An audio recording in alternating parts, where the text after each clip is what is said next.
Hey guys, it's time for the 7th and final chapter in the Ixalan storyline.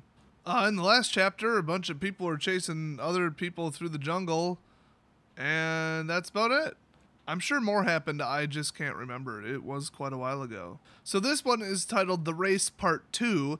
It's a continuation of The Race Part 1, which was a continuation of the storyline because that's how it works.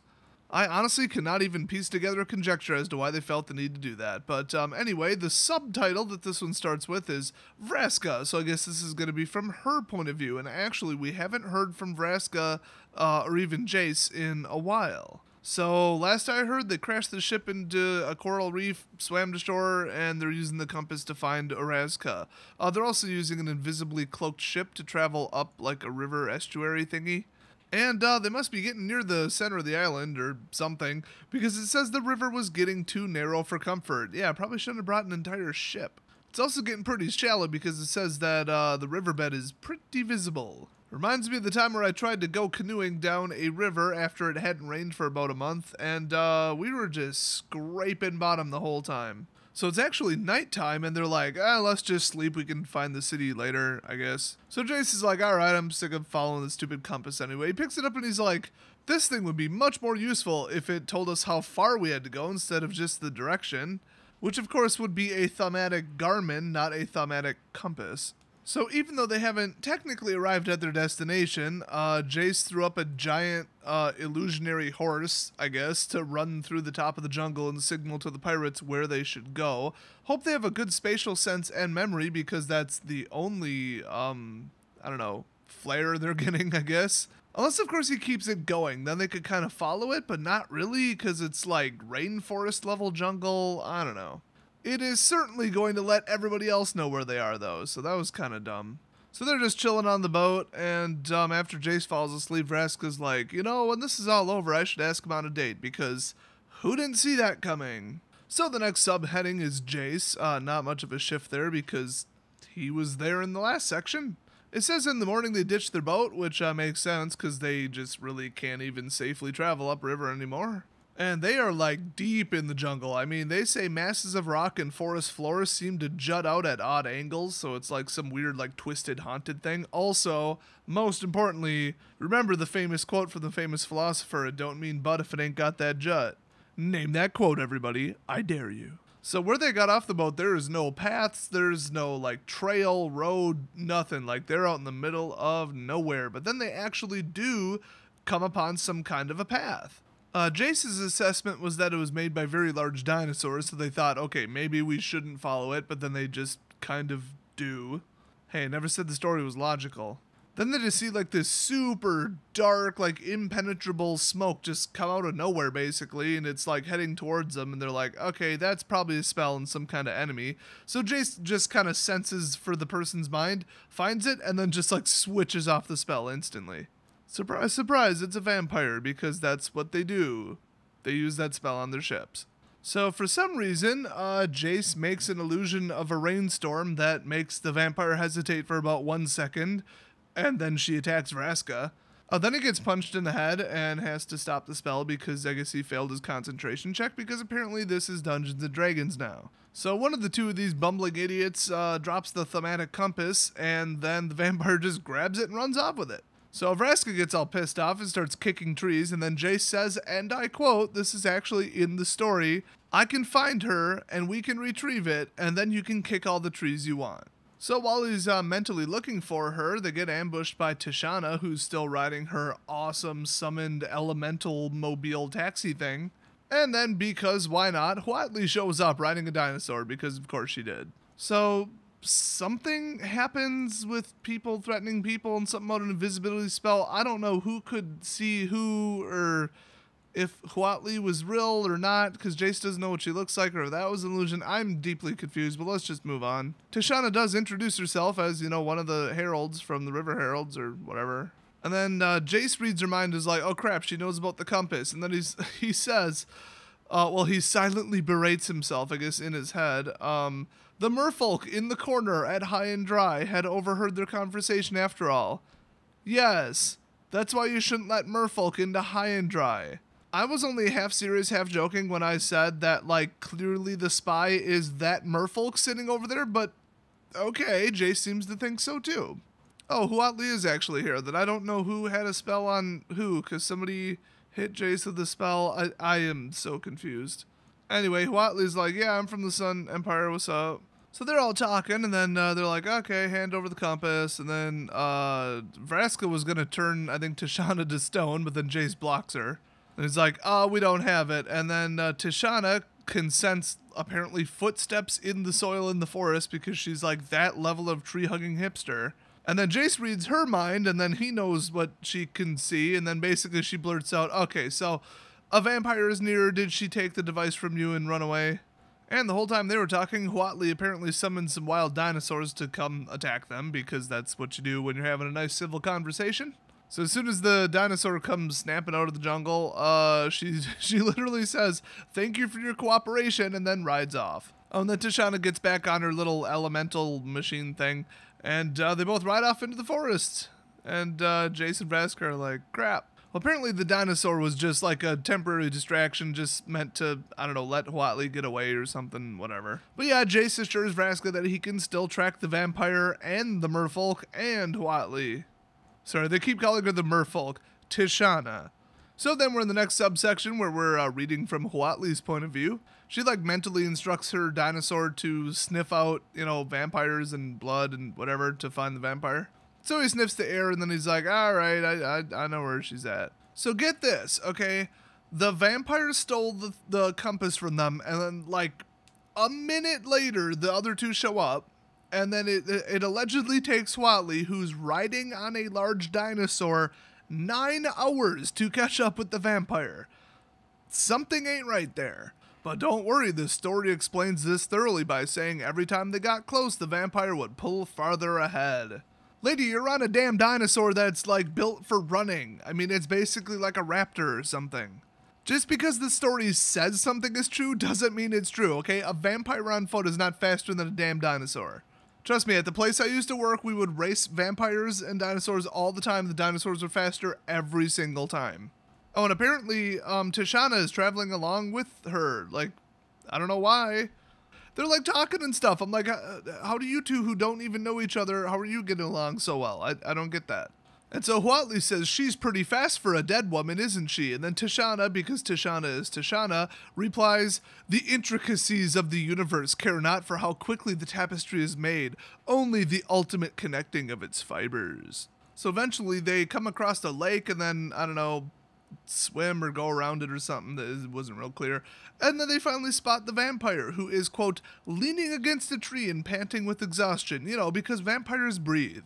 You know, gotta get that oxygen into their lungs so that it can be absorbed into their bloodstream. So Huatli's dinosaur just chomps down to the vampire and throws her against a tree, because, you know, big old jaws. So then Huatli instructs her dinosaur to pick her up and shake her, because, you know, that's how you get really, really sensitive magical artifacts out of somebody's pocket, and that is exactly what happened, actually. So then she summoned a dinosaur to attack the vampire and left before it even showed up. So then Huatli goes back to Tishana and she's like, hey, look what I found, and just like hands it over. Like, when are these best buds? When did that happen? I'm pretty sure I never read that happening in the chapter. They haven't even met. I think maybe they met on the beach, but I thought when they came across Vraska and Jace, that was the first time they'd ever seen each other. I don't know. I don't remember. So Tishana finally reveals how the city is specifically hidden, sort of, in Tishana speak. She says it is part of the land around it, yet separate, to keep it hidden. It does not move, but the way to it is enchanted to change. So apparently if you try to go there, like the, you know, forest will pull a Blair Witch and just you'll end up walking around in circles and you'll never reach it. But apparently the Golden Compass will tell you which way to move and you'll just not follow a path and, I don't know, go straight to it or something. I don't know. But she does say it is a half a day's travel in some sort of direction. So then Huatli says, and this is news to me, Tishana, we had a deal, we would go together. And then the merfolk replies, yes, we did. Well, do I just not remember that, people? Like, what is going on here? Did they have some kind of alliance to not vote each other off the island when Jeff Probst shows up? So Huatli lunged for the compass because she gets the impression that Tishana's just going to run off with it. But then just as she grabbed it, she was interrupted by the slap of a large flap of canvas covering her face and knocking her off her little dinosaur. Yay, about a dozen pirates from the Brazen Coalition are here. Awesome. Oh, and Amelia was the one who can cast, I don't remember what they called it, but basically ship and sail related magic, which is just stupidly specific. And she was the one who made the canvas go fly around her and wrap her up like a mummy. Oh, and when Amelia lets her out, she looks over to her dinosaur and finds out that it's now a beautiful piece of marble lawn art. So naturally, Huatli was like, I would have gotten away with the two if it wasn't for you meddling kids. Also, how did you catch up so quick? So Vraska tells him, well, we had like, a flying, I don't know, Avon, siren, something, whatever, flying, with an eye in the sky. And then instead of following the vampire, which was following the compass in a straight line, they actually followed the jungle. Then you don't have to like climb up, then down the side of like a small mountain or something. They just like went around and then that was faster, which, okay, seems reasonable. So naturally she summons a whole bunch of dinosaurs from the forest to come, running to her aid, and Vraska and Jace leave before they can show up. So then she's like, okay, where did Tishana disappear to? Oh crap, here comes a tidal wave of water going through the forest. That's fun. It sounds like most of the pirates like dodged out of the way of the, I don't know, makeshift river, I guess you would say. And let's see, Huatli says that she could have sworn she saw the green-skinned woman and the man in blue escape. Well, I tell you what, if they turn themselves invisible, Huatli ain't going to be able to follow them so well, only Tishana. So Huatli lets the expletives fly, apparently, and then says, fine, we're no longer, like, allies or whatever. I did not know you were in the first place. So right when she's about to summon another dinosaur to go riding off to follow them, because, this is basically the movie Rat Race at this point, guess who shows up? She hears a voice that yells, Planeswalker, stop! And keep in mind, not many people on Ixalan know what a Planeswalker is. It's Angrath, that guy we heard about in chapter, I don't know, 2? Yeah, actually it was 2. He's like the Minotaur guy who's also trapped in Ixalan. I think he said he's been there for a year or 2. Apparently he's some kind of pirate captain, I guess, and he likes to use really, really red, hot, glowing chains. So he's basically Minotaur Ghost Rider. So she takes off into the jungle, and then Angrath yells, wait, I want to talk to you, and she yells back, I don't want to hear it. So naturally he just swings a chain at her and trips her, because duh. I gotta read this one verbatim because it's just hilarious. It's not even because it's bad writing and I like outlining that. It's because it's hilarious. So, she's all like panicked because this guy's like the size of a damn tree. And he says, you're like me. And then she, of course, defiantly yells back dramatically, I'll never be like you. Wasn't that one of the lines in Star Wars? Anyway, then he says, no, idiot, not like that. I will not harm you, fellow planeswalker. And then he seems to know a little bit more about this. So he says, Huatli was about to demand answers, but then Angrath spoke calmly and resolutely. Whatever prevents us from leaving this plane is locked in that city. We can help each other escape to different worlds if we find it. Now, keep in mind, she doesn't really know what that means. So then, a small glimmer of wonder bursts through Huatli's confusion, and then Angrath continues, and all we have to do is kill everyone who tries to steal Orazca from our grasp. And then it says, Huatli's hope vanished, and a sick malaise filled her gut.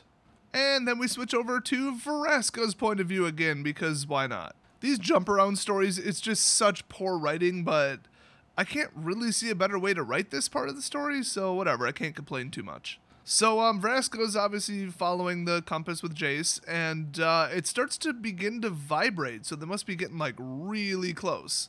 Pretty much all the pirate crew and Jace are all running together too and following the compass because they just dodged out of the way in time of the big old, water attack thing. So this is pretty wild. It says the trees grew differently in this part of Ixalan. Vraska and her crew had passed through a mountain range and ran now through a maze of fog and plants.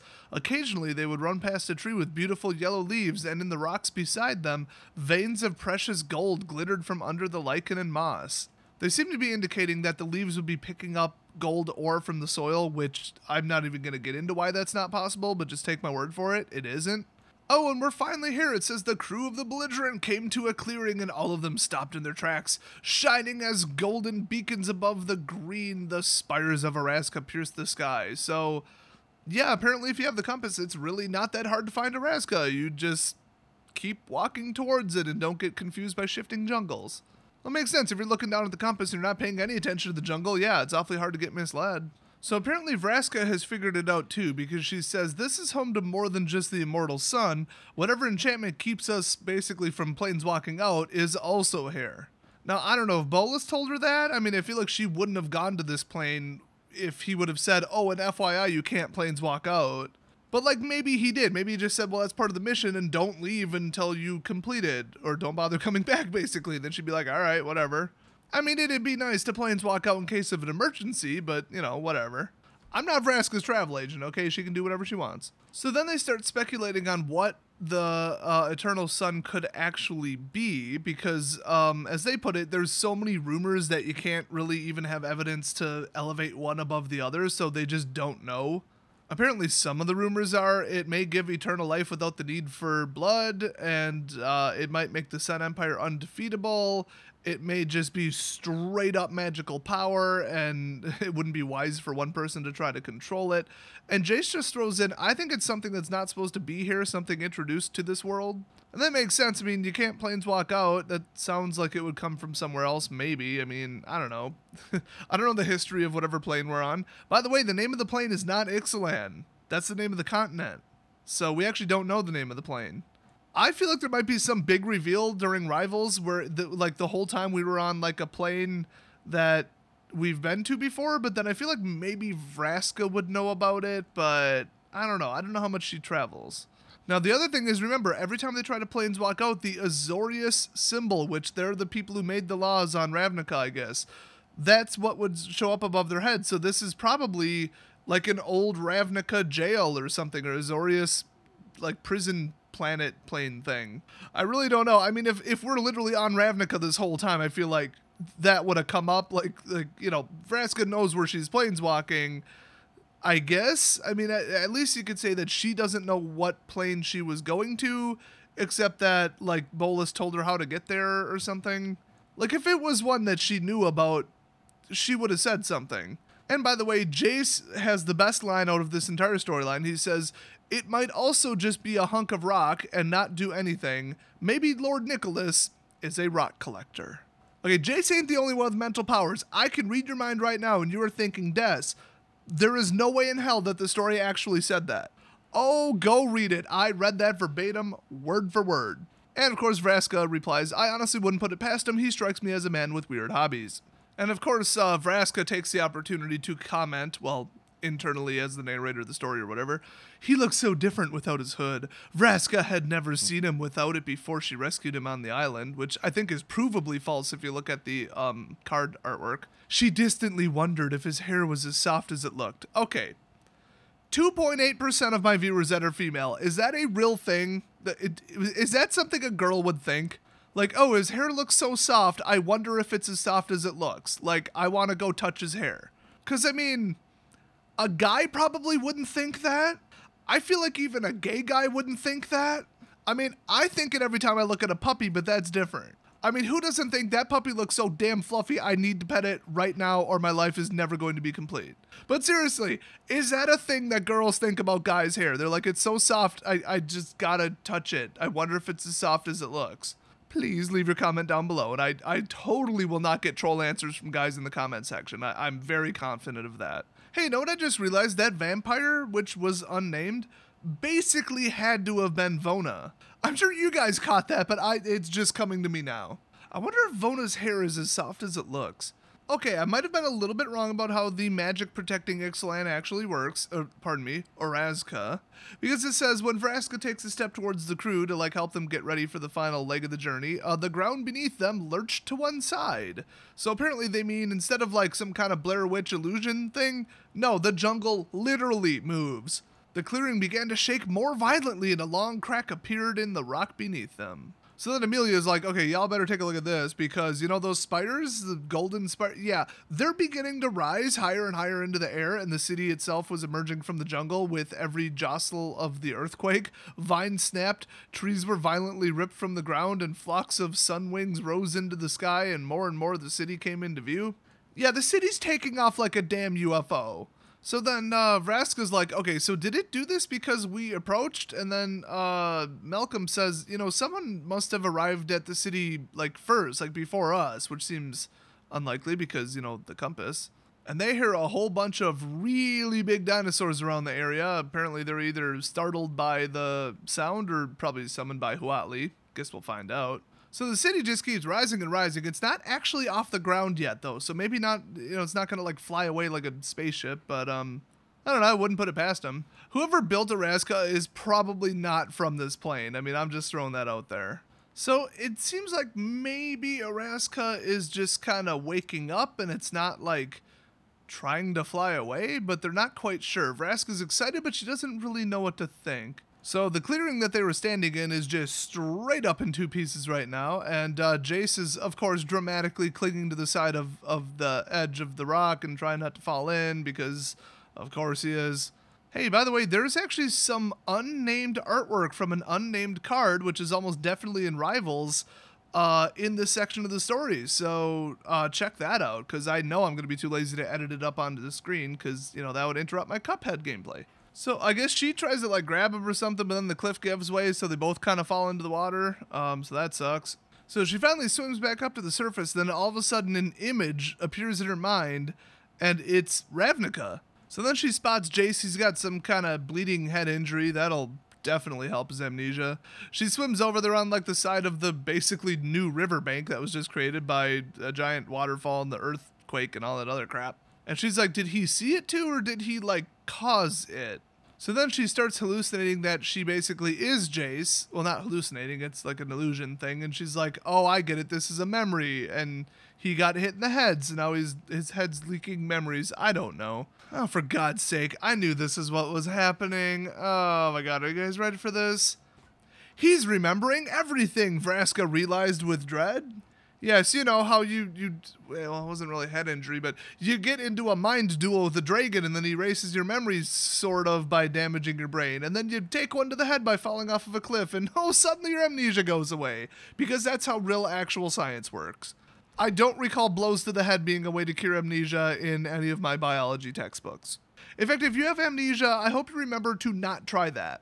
So since I don't know much about what was going on over in Ravnica, I'm going to let Vraska explain it. It says, Jace's memory was returning all at once, returning as a flood and spilling over the sides. All right, I'll take that explanation. And he would soon remember everything about what Vraska was. He would soon remember their grudge, remember the guild, remember his job. And then none of what happened over the past few months would matter. He would remember he was the guild pact and she was an assassin, and their friendship would certainly dissolve. I don't know what a damn word of that means, but hopefully you guys do. So then the story just ends with Vraska feeling another memory coming from Jace that's about to hit her, and then before it does, it ends. This seems like a strange place to end it, but I mean, I get it. They got to Orazca, and it's made out of gold and is on a giant earthquake-inducing elevator, I guess. And now Jace is about to remember everything, which, I mean, if you didn't expect that a Wizards of the Coast story would either have somebody go into labor in Chapter 7 at the last second, or have Jace get his memories back at the end of Chapter 7, then I just can't help you. I saw this coming so far away that I'm pretty confident I don't have amnesia.